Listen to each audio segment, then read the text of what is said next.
Okay, here's a quick Blockout demo.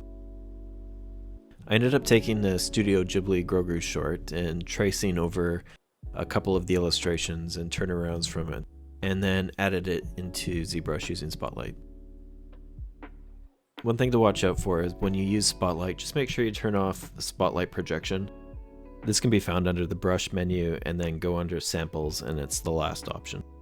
If you don't turn this off, it'll end up projecting some of the designs onto your geometry, which can be useful for certain circumstances, but not for using it as a guide like this.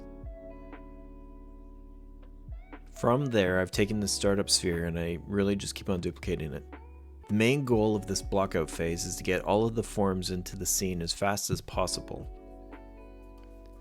One thing that you might notice is that I'm not getting too close to the model here.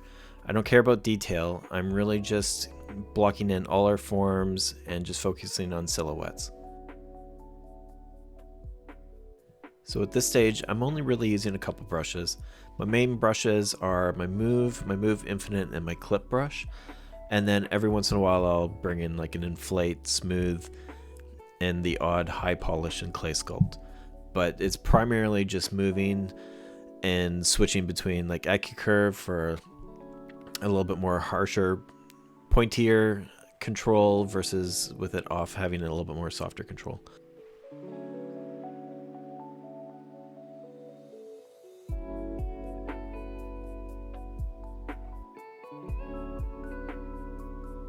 I'll add some color into the blockout pretty quickly, although later in the process when we're looking at just a sculpt, sometimes I'll remove it, or at least turn it off and on to just see what's going on with the actual forms of it. But I like to take the colors into consideration for this first part.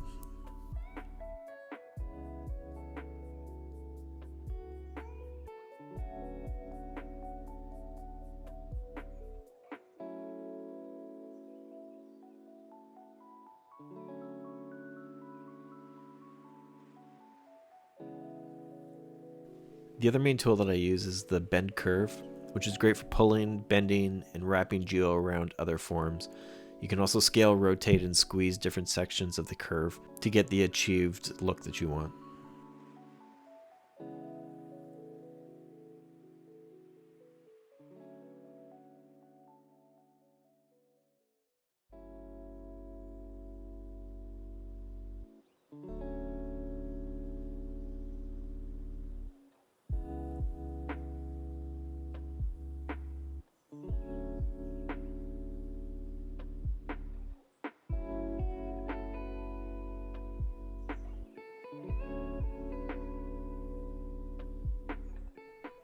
So at this stage of the blockout, I'm going to call it done.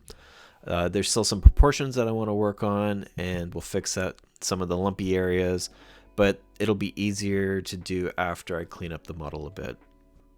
So in the next part, we'll take this block out and we'll end up cleaning it up, and then ultimately Dynamesh it.